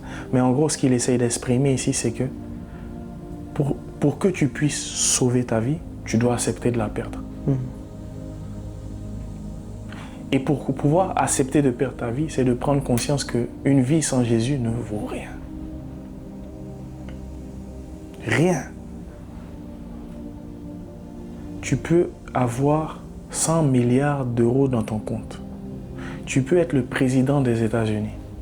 Tu peux gagner 10 ballons d'or. Si tu n'as pas Jésus, le jour du jugement, le Père va dire qui tu es. On ne te connaît pas ici. Passe là-bas. Là-bas, il n'y a pas d'affaire de statut. Le Père doit voir Christ au travers de toi. Mais pour que Christ doit être vu au travers de toi, il faut que toi, tu prennes conscience que tu as besoin d'un sauveur. C'est quelqu'un qui est misérable, qui est perdu, qui dit « Seigneur, aide-moi ». La plupart des gens qui viennent à moi et disent « J'en peux plus », je dis « Gloire à Dieu, Jésus arrive dans ta vie ». Ah, j'en peux plus, je suis au bout de ma vie parce que j'ai été sur ce chemin. C'est quand j'en pouvais plus de ma vie qu'il est arrivé dans ma vie. Et il a redonné du goût à ma vie, du sel, de la lumière. Il a dit que la lumière soit. Tu penses qu'il y a une différence entre une personne qui vit une vie chaotique et Genèse? Non. La terre était informe et vide. Toi à qui je parle, ta vie est informe et vide. Amen. Tu comprends? Oui, c'est pour ça que la Bible dit « Lorsque je suis faible, je suis fort ». Ta vie peut être informe et vide. Mais laisse la lumière entrer en toi. Et la lumière va t'ouvrir les yeux et te montrer que non, tu n'es pas faible, tu es fort. Non, tu n'es pas moche, tu es beau. Non, tu n'es pas un bon à rien. Non, tu n'es pas juste un berger, mais tu es le futur roi d'Israël, David. Non, tu n'es pas celui, j'ai zéro étude. Regarde où Dieu m'a amené. J'étais celui même qu'on dit, que, ah mais lui là, s'il arrête le foot, il va devenir quoi? Aujourd'hui, Dieu me met là où ceux qui ont fait des études veulent être. Moi, je leur ai toujours dit, je n'ai pas de diplôme, mais mon diplôme, c'est le Saint-Esprit. Viens te comparer ton diplôme et puis mon diplôme.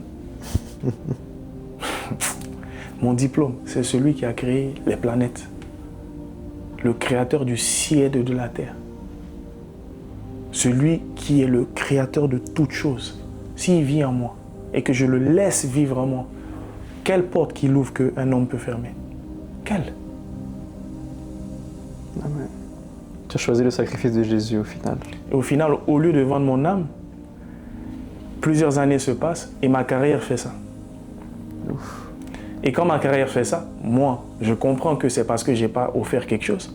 Donc je regarde tous les autres joueurs, je dis mais je suis encore chrétien et je suis encore musulman. Mais je dis mais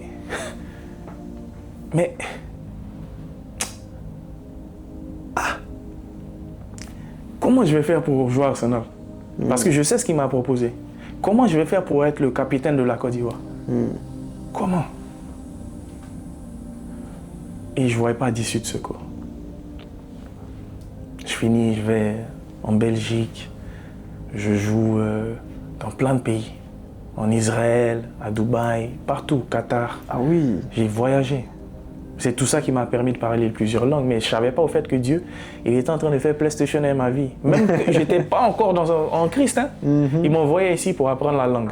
Il m'envoyait là-bas pour apprendre la langue pour qu'aujourd'hui, il m'utilise. Écoute attentivement. Il dit, Moïse a été préparé dans toute la science des Égyptiens. C'est quoi la science des Égyptiens? C'est pas la sorcellerie? C'est. Maintenant, imagine que tu as quelqu'un qui est allé à Oxford ou à Harvard et tu lui demandes de jeter un bâton. Dans sa logique, son intelligence, il va se dire c'est impossible qu'un bâton devienne un serpent. Mais Moïse, qui a grandi avec les Égyptiens, il sait que les Égyptiens peuvent jeter un bâton et ce bâton va devenir un serpent. Parce qu'il a vu ça depuis qu'il est petit. Parce qu'il a grandi avec cette science. Donc il sait qu'un bâton peut devenir serpent. Donc le jour que Dieu le sort d'Égypte, Dieu le prépare en Égypte. Son académie qui est là. Dieu prépare son récepteur en Égypte de sorcellerie. Et Dieu le sort de la sorcellerie et il l'emmène dans le désert pour qu'il rencontre Yahweh. Une fois qu'il rencontre Dieu, Dieu lui dit, je te ramène en Égypte. Mais cette fois-ci, il a été formé. Il a été formé dans la science des Égyptiens. Donc quand Yahweh lui dit, jette le bâton, il ne va pas penser comme un intellectuel. Il sait qu'un bâton peut devenir serpent. Est-ce que tu comprends ce que je dis? Donc une ex-prostituée peut savoir ce qu'une ex-prostituée vit. Un ex-footballeur peut savoir ce qu'un ex-footballeur vit. Un ex-musulman peut savoir ce qu'un ex-musulman vit. Donc, peu importe le péché dans lequel tu es, ça va concourir au bien de celui qui aime Dieu parce que Dieu va tourner ça pour sa gloire. Tu peux voir ton fils dans le péché, toi donne ton fils à Dieu. Parce que le péché qu'il est en train de faire, c'est son académie, parce qu'il va sauver beaucoup de personnes qui étaient dans ces ténèbres. Et c'est ce qu'il fait maintenant. Il m'a sorti du foot. Et comment il me sort du foot? J'étais en Suisse. Et en Suisse, j'en avais marre. Je jouais au football en Suisse. Et j'en pouvais plus de foot. Et à un moment donné, j'étais KO. Je dis, Seigneur, je suis fatigué de la vie, d'immoralité sexuelle. Je partais à la mosquée, je faisais mes prières, mais je sentais que je lisais le Coran. Et le Coran me dit des choses qui ne sont pas cohérentes. On me dit que la Vierge Maria a été visitée par un ange qui lui dit qu'elle va enfanter. Elle lui dit, mais elle est vierge, dans le Coran. Comment c'est possible? L'ange lui dit, l'Esprit du Seigneur va venir sur toi. Non, moi je me pose la question. Ce Issa qui est né de Marie, là, il est né de Dieu et d'une vierge. Mais Mohammed, il est né d'un homme et d'une femme. Il n'y a pas match, au fait. Donc, je commence à plus chercher Issa dans le Coran. Parce que je cherchais vraiment Dieu. Parce que j'étais sur le bord encore de perdre ma vie, me tuer, quoi, parce que j'en pouvais plus de ma vie. Donc, je cherchais vraiment où était Dieu.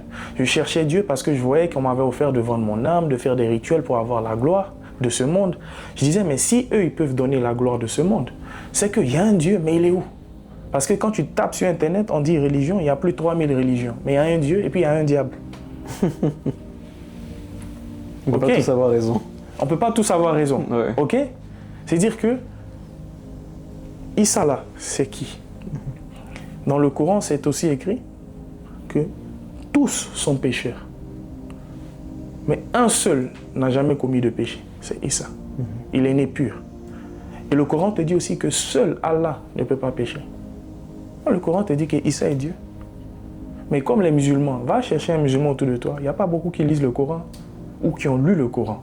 Or, le Coran dit que si tu ne lis pas le Coran, tu n'es pas digne d'un musulman. Ils suivent un esprit de famille. Quand j'ai vu ça, j'ai dit, ok, Issa, si tu es Dieu, révèle-toi à moi. Le lendemain, je finis l'entraînement, je marche dans la rue. Pasteur Anthony Cooper m'arrête. Un Anglais né en Angleterre qui a ouvert une église à Genève, parce que je jouais à Genève. Et il me dit, Young man, do you know Jesus loves you? Et quand il me dit ça, le cœur de Pierre, qui était mort quand ma mère est décédée, et que j'ai vu son corps devant mes yeux, ce cœur qui était sans vie et qui alignait toutes les go possibles, quand il me dit que Jésus m'aime, ma première question que je lui pose, je lui dis, mais comment il peut aimer quelqu'un comme moi? Parce que je sais ce que je fais. C'est là qu'il me dit, c'est pour ça qu'il t'aime. Parce que tu sais que tu es sale. Tu sais que tu n'es pas bon. Tu sais que tu mérites l'enfer. C'est pour ça qu'il t'a donné. C'est pour ça qu'il s'est donné pour toi. Tu vois, le commencement de la nouvelle naissance, c'est le commencement de savoir que tu n'es pas bon.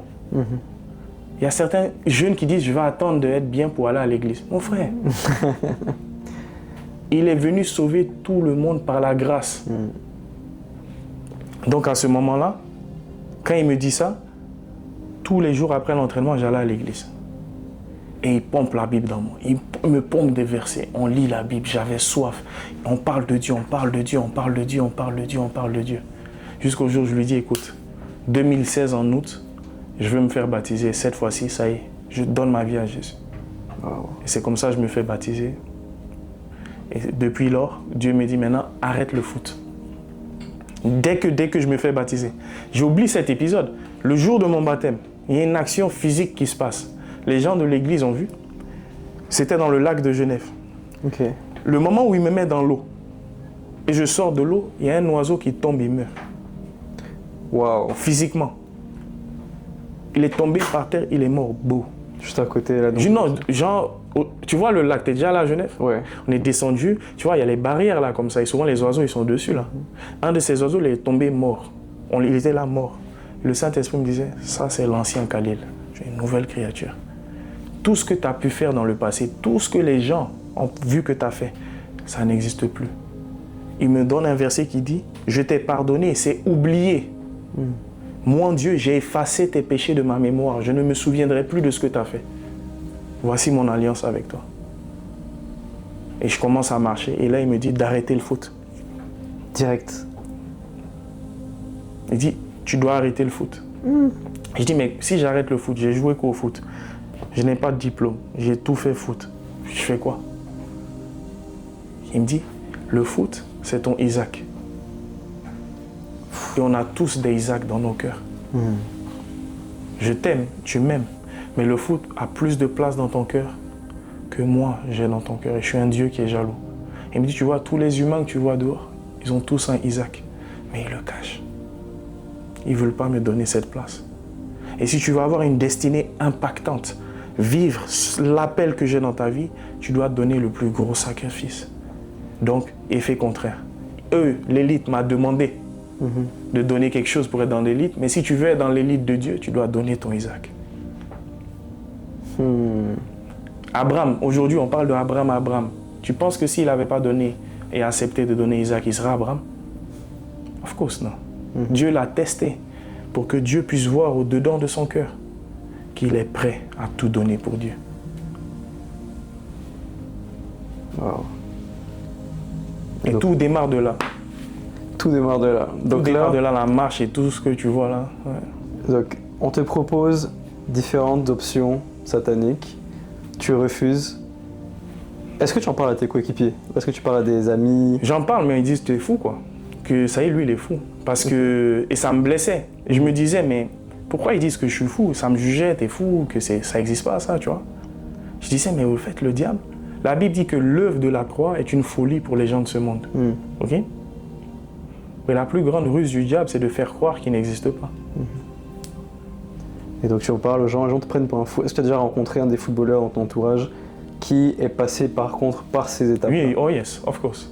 Ah. Oui, Et qui te internationaux, il m'a pas avoué directement, mais c'est quand j'étais en Christ et qu'il m'a vu devenir prêcher la parole, être un évangéliste pour Dieu. Il est venu vers moi, il m'a approché, on s'est rencontrés. Il m'a dit ce qu'il avait à faire, il voudrait quitter, mais il a du mal à quitter parce qu'il sait que s'il quitte, il va tout perdre, ils vont le revenir lui tomber dessus. Et s'il lui tombe dessus, là, c'est la mort. Hein. Et je lui dis, n'aie pas peur de ce qui peut tuer la chair, mais ce qui peut tuer ton âme. Parce que là, tu n'as nul autre choix que de tout lâcher, tout perdre. Et c'est ce qui s'est passé avec le rich young ruler, comment on dit ça en français? Le jeune riche qui a approché Jésus, qui faisait tout bien. Il dit, que dois-je faire pour aller au ciel? Jésus lui dit, abandonne tout et suis-moi. On dit quoi? Il est reparti, triste. Et Jésus dit quoi juste après? Il dit une punchline. Jésus, c'est un poète, mais il parlait mal au ciel. Jésus, il dit quoi? On donne pas les bêtes aux petits. Il regarde les gens. Après que le jeune, il repart, parce qu'il a vu qu'il ne pouvait pas tout abandonner. Et le footballeur qui me demande comment faire pour être sauvé, je lui dis abandonne tout. Mais il dit qu'il ne peut pas aussi. Jésus dit, imagine-toi, toi qui me regardes dans la caméra, imagine-toi que Jésus dit, il est plus facile pour un chameau de rentrer dans le trou d'une aiguille qu'un homme riche dans le royaume des cieux. Un chameau. Tu connais le trou d'une aiguille? Jésus dit c'est plus facile pour lui. Et les gens pensent que c'est juste une métaphore. Mais moi, je le vois au quotidien avec les footballeurs qui veulent accepter Jésus, mais ils ont du mal à abandonner la gloire de ce monde. La notoriété, le match vu, les grosses voitures, les belles maisons. Ils ont du mal. Ah, mais ça c'est clair. Mais là, par rapport à ta carrière, tu disais que ta carrière partait de mal en pire, entre guillemets, et que c'est à un moment donné où tu es en Suisse que Jésus se révèle à toi. Si c'était l'inverse, imaginons que ta carrière allait de mieux en mieux et que tu atteignais ton but d'Arsenal. Et si là, maintenant, Dieu te dit « donne-moi ton Isaac », est-ce que tu penses que l'histoire aurait été différente? Non. Parce que je sais à quel point, quand Pasteur Tony m'a parlé de Jésus, à quel point, en fait, j'ai tellement été rejeté. Imagine-toi les traumatismes de gamin. Tu perds ta mère à 12 ans. Et tu te dis que personne t'aime. Même dans le foot, personne t'aime. Tu ne sais pas qui t'aime. Même l'ego que tu as, c'est les sacs à main Louis Vuitton, Gucci. Tu ne sais pas qui t'aime. Et on te dit qu'il y a quelqu'un qui s'appelle Jésus, il t'aime. Et que lui, il a donné sa vie pour toi. Et tu le crois. Mais le problème, c'est que beaucoup de personnes ne l'ont pas accepté dans le cœur et ne l'ont pas accepté en conscience et dans le cœur. Ils l'ont juste dit dans la bouche. Parce que même si j'étais au Real de Madrid et qu'il me dit « laisse le foot », j'allais le faire. Ça allait être difficile. Et je ne dis pas, même en Suisse, c'était difficile d'abandonner le foot. J'ai pleuré. J'avais peur. Parce qu'à cette époque, ma femme était enceinte de mon premier fils. Tu t'es déjà marié du coup? Tu avais quel âge? On est 24, 25. 24, 25 ans, ok. C'est-à-dire, j'étais à un moment de ma carrière où je pouvais continuer. Je pourrais continuer. Non, 26 ans, désolé, 26 ans. Ok. 26 ans. Et quand Dieu me demande ça et qu'elle est enceinte, je dis, mais Seigneur, si j'arrête au bout de 5 ans, on n'a plus d'économie. Il dit, non, mais tu n'as pas besoin d'argent pour vivre, tu as besoin de moi. Adam et Ève, ils étaient où les banques, ils étaient où les unis, ils étaient où les bureaux? J'ai dit que c'était parfait. Je dis, oui, mais Seigneur, c'est les réalités, les factures ici. Oui, mais ça, c'est leur réalité. Toi, je t'appelle à vivre dans les lieux célestes avec moi. Jean-Baptiste, je lui disais de vivre de sauterelles et de miel. Toi, tu vas vivre comme les gens que tu lis dans la Bible. Et je vais faire de toi un témoignage vivant. Amen. C'est ce qui se passe. Hein? Et à quel moment est-ce que tu rencontres ta femme, du coup? On se rencontre à Genève. Ok. On se rencontre à Genève et le jour où je vois Rosa, directement, le Saint-Esprit me dit, voici ta femme. Je dis, non, c'est pas elle. Parce que ma femme est super belle. Je l'aime. Mais à cette époque, les désirs que j'avais dans la chair n'étaient pas ce genre de femme. J'aimais un autre genre. Dieu dit, non, c'est moi qui choisis ta femme. Je te marie avec une aide que j'ai pris de ta côte pour protéger ton cœur et tes organes vitaux. Ta femme est ta côte parce que ta femme, c'est ton système de sécurité. Si tu maries la mauvaise côte, ton cœur est ouvert au diable. Parce qu'elle va se plaindre, ça ne sera pas la bonne femme et c'est une brèche. Donc le diable peut venir dans ton cœur. Mais quand tu maries la bonne femme, quand je la vois, je sais que c'est elle. Je lui dis, mais comment je fais? Parce qu'à cette époque, elle n'est pas chrétienne, elle prend les substances. Ah, c'est ça que j'allais te demander, est-ce qu'elle était chrétienne? Mais pas du tout. Du coup. Elle était l'opposé, les ténèbres. Et toi, tu deviens chrétien? Et moi, je deviens chrétien, je marche avec Dieu. Dieu dit, voici ta femme. Wow.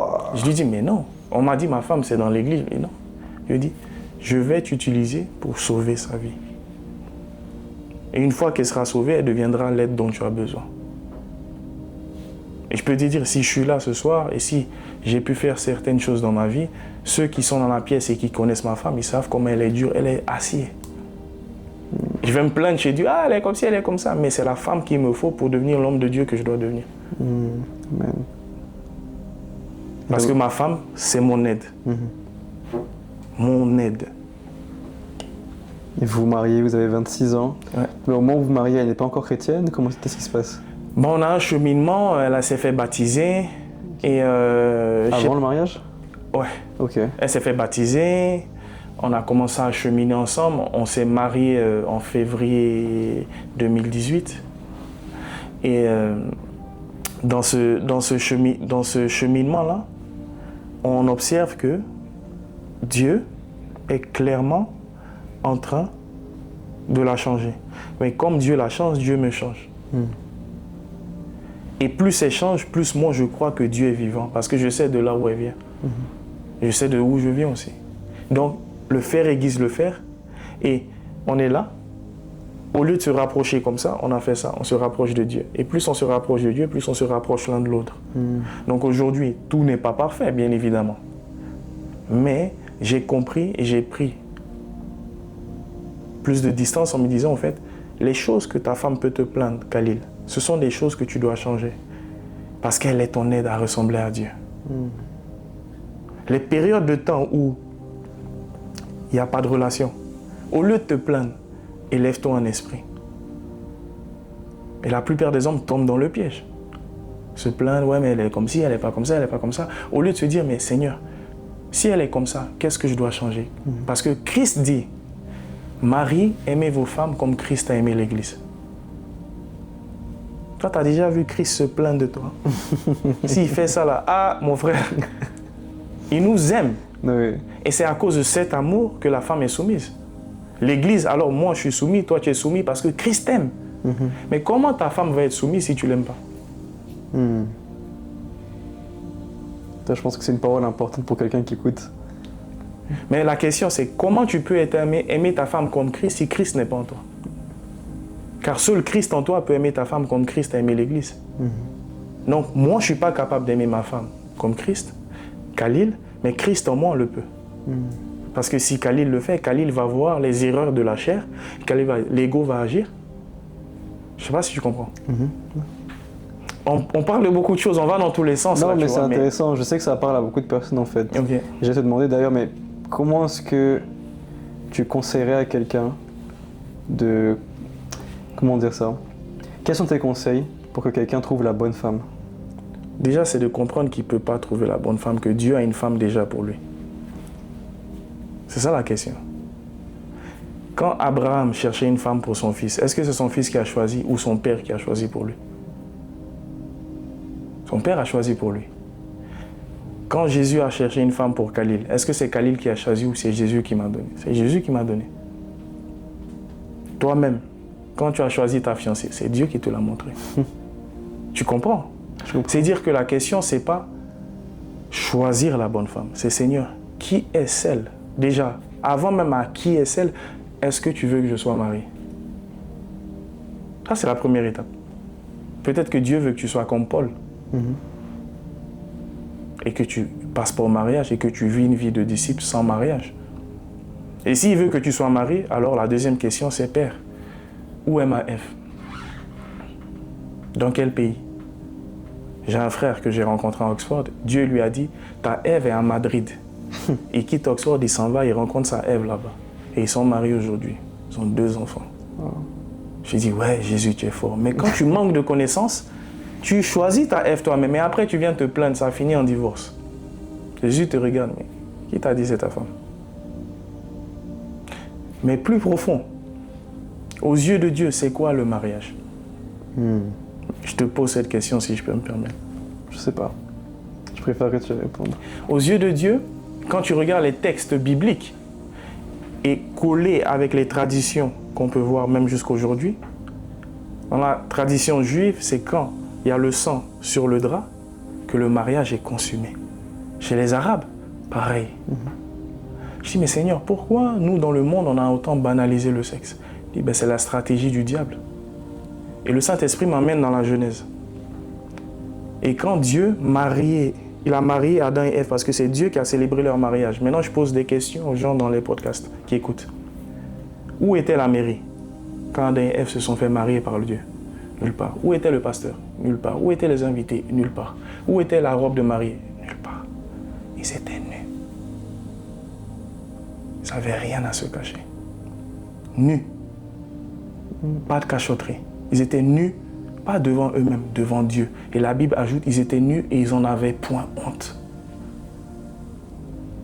Ils se sont fait une chair. Mais une chair là, que Dieu dit là, c'est quand Adam est rentré. Ils sont devenus une chair. Pour que moi et ma femme, on devienne une chair, c'est quand je rentre. On devient un. Un. Et quand tu rentres et que tu prends la virginité de ta femme,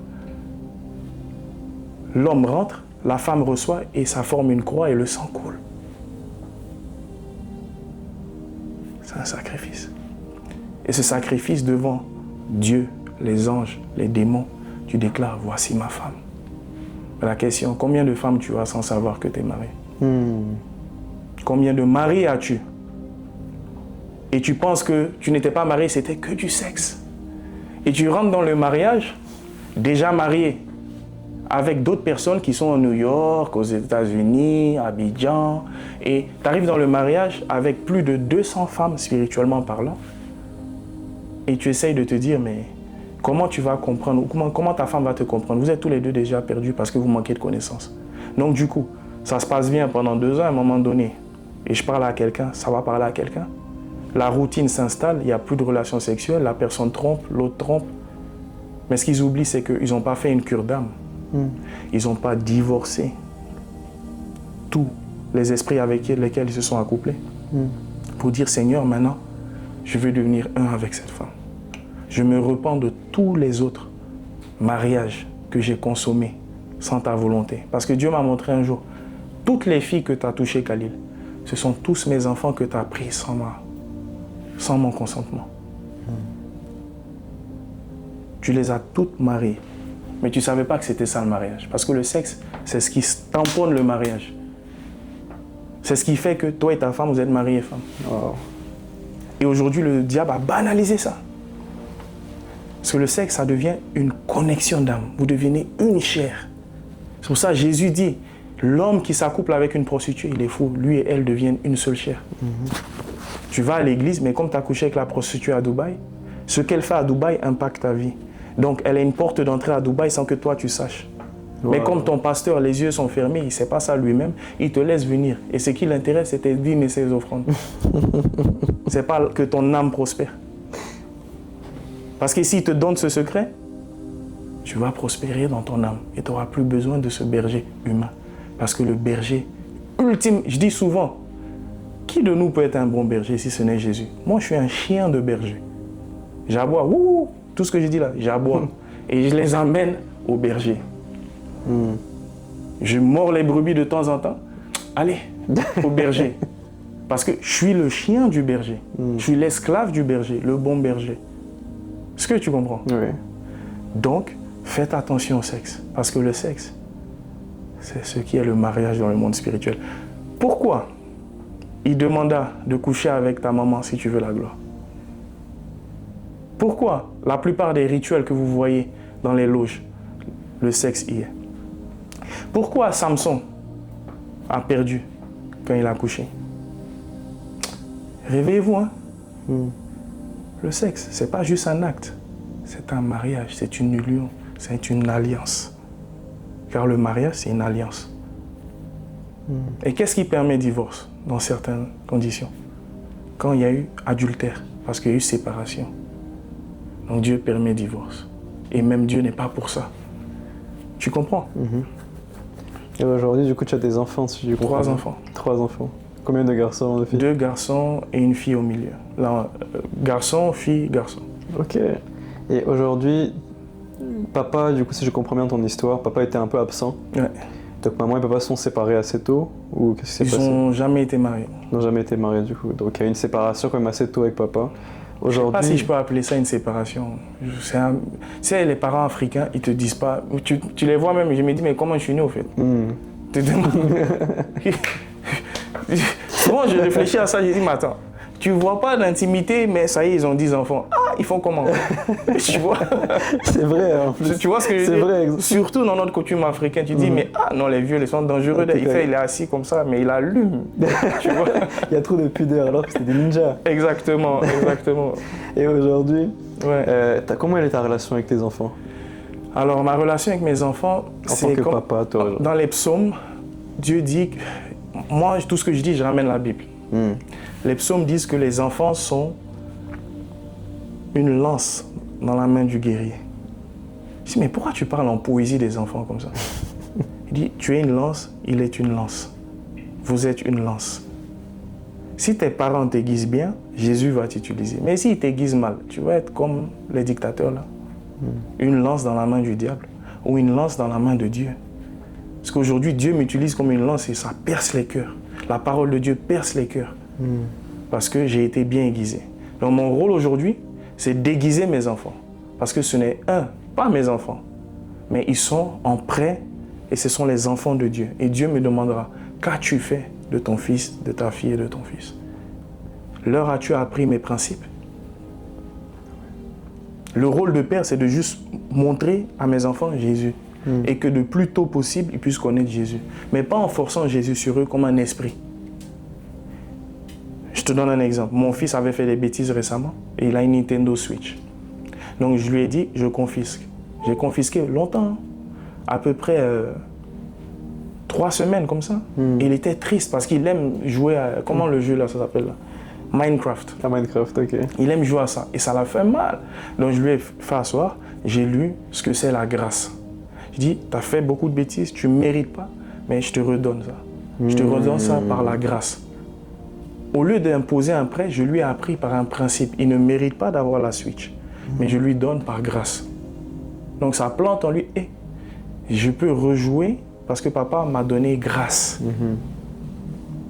Ce sont ces petites actions qui lui permettent de grandir avec l'esprit de Jésus. Amen. Pas une religion.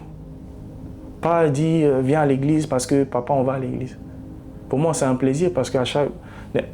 La semaine dernière, dimanche, j'étais invité dans une église à Liverpool pour prêcher. Il y avait du monde. Mon fils il est au premier rang, il me regarde. Et ils ont quel âge les enfants? Mon fils il a 6 ans. C'est l'aîné du coup? Oui, c'est l'aîné et mon fils il dit il veut faire comme moi. Et moi c'est un plaisir parce que il voit. Il voit pas que je lui parle de Dieu, il voit mes actions et il veut copier mes actions. Amen. Ah, ça c'est un point très important ça. Ce que je dis en général, c'est que souvent les parents parlent sans démontrer par des actions concrètes. Et ça crée une dissonance dans l'esprit de l'enfant lorsque le parent dit fais ça, mais que le parent fait autre chose. Au final, l'enfant n'a plus envie de grandir dans la foi, il n'a plus envie de faire comme les parents. Parce que plus il se rapproche de Jésus, plus il se rapproche du mauvais comportement du parent en fait. Exact. Donc là c'est bien parce que tu donnes l'exemple. Tu donnes vraiment l'exemple. On avait un autre podcast avec un pasteur algérien. Il nous expliquait comment son fils qui a moins de 10 ans, chaque matin, il a son culte personnel. Chaque matin, on est à l'école, il sort sa Bible, il lit, il se met à genoux, il prie, il adore, etc. Le petit n'a même pas encore 10 ans. Tout ça parce qu'il voyait son père le faire au salon, Yes. chaque matin quand il partait à l'école. Amen. Et aujourd'hui, il prêche l'évangile à ses camarades alors qu'il n'a même pas 10 ans. Exactement. Mais c'est exactement ça. C'est exactement ça. Par exemple, avec mon épouse, quand il y a des tensions, volontairement, on demande pardon à l'un et l'autre devant nos enfants. Mais va chercher un parent africain qui fait ça devant ses enfants. Si tu as même déjà entendu, rien contre les parents africains. Non, mais c'est vrai qu'en général, c'est une culture. De reconnaître qu'ils ont tort et de demander pardon devant les enfants, c'est difficile. Mais plus tu le fais, plus l'enfant comprend que c'est comme ça qu'il faut faire. Et ta femme est finlandaise? Finlandaise, oui. Finlandaise. Et est-ce qu'il y a eu un choc culturel entre vous quand vous êtes... Oh my goodness. Le jour de notre mariage, j'avais ma famille qui vient et sa famille de Finlande et c'était à Oxford, dans une maison qu'on avait louée et il faisait froid. Je crois qu'il neigeait même. C'était en février. Ok. Et mon fils était tout petit là. Et les Finlandais, chez les Nordiques, ils mettent les enfants dehors pour dormir dans le froid. Mais ils sont bien couverts. Ok. C'est comme ça. Et l'enfant, il n'a pas froid au final. Donc, ma sœur, elle voit l'enfant. Mais c'est des ouf. C'est quoi ça? C'était un peu, je sais pas, le film, si tu as vu, Qu'est-ce qu'on a fait au bon Dieu? Oui. C'était la comédie, le mariage. Mais on rigolait. Et c'était... parce qu'ils ont vu ce que... nous, Africains, on a cuisiné et eux, les Finlandais, ont cuisiné. Donc, mon beau-père, lui, il a ramené de la viande d'ours parce que c'est un chasseur. Ok. Ah, ours, c'était doux. Ah bon, hein? Ah, c'était doux même. Ça a quel goût l'ours? Je sais pas comment te dire, c'est comme... Je sais pas, c'est doux. Est-ce que je peux manger ours avec à checker? Oui, en vrai, ça va bien le faire. Ah bon? Yes. Ah, c'est qu'on va tester un jour. Je vais venir visiter la Bien, Finlande. vous êtes bienvenus en Finlande. Et on va passer faire coucou à la famille là-bas. Exactement. Et pour ne pas prendre plus de temps, on va terminer le podcast. Mais avant de terminer, j'aimerais que tu donnes un dernier conseil à un jeune athlète qui rêve de devenir footballeur. Qu'est-ce qu'il doit faire concrètement là tout de suite? Je répète la même chose. Rêver de devenir footballeur, la question doit être posée. Est-ce que ton rêve est celui de Dieu pour toi? Est-ce que c'est ton rêve? Parce que le toi doit plus exister.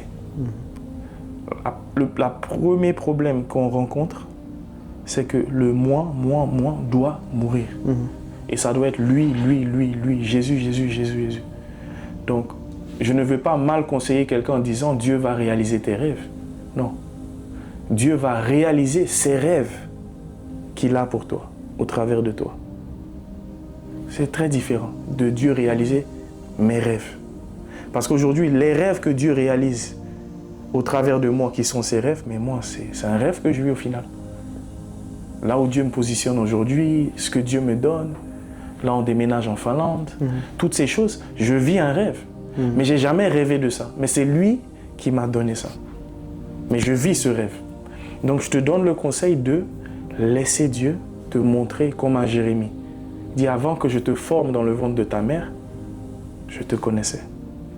Il a fait quoi avant ça? Il a élu quoi? Quel travail Jérémie faisait sur la terre? Il n'était pas encore prophète quand Dieu lui dit que tu seras prophète. Avant que tu étais même dans le ventre de ta mère, tu étais déjà prophète. Je te connaissais. Tu vois? Donc c'est la question, est-ce que Dieu veut que tu sois footballeur? Ou est-ce que c'est les circonstances, ou les papas, les mamans qui te disent va devenir musicien, tu vas avoir l'argent, va sortir de la pauvreté. Fais ci, fais ça pour que l'argent vienne. Et beaucoup de parents vendent l'âme de leurs enfants sans le savoir. La pression familiale, c'est très grave. Je pense qu'on a tellement de choses à couvrir, sûrement quand tu viendras en Finlande. Avec plaisir. On fera une partie 2. Avec plaisir. Parce qu'on n'a même pas couvert le reste, mais ça suffit déjà. Avec plaisir. Mais aujourd'hui, dernière question, parce que là tu as encore titillé ma curiosité. Qui est Khalel Lambin? Qu'est-ce que tu fais au quotidien maintenant? Waouh!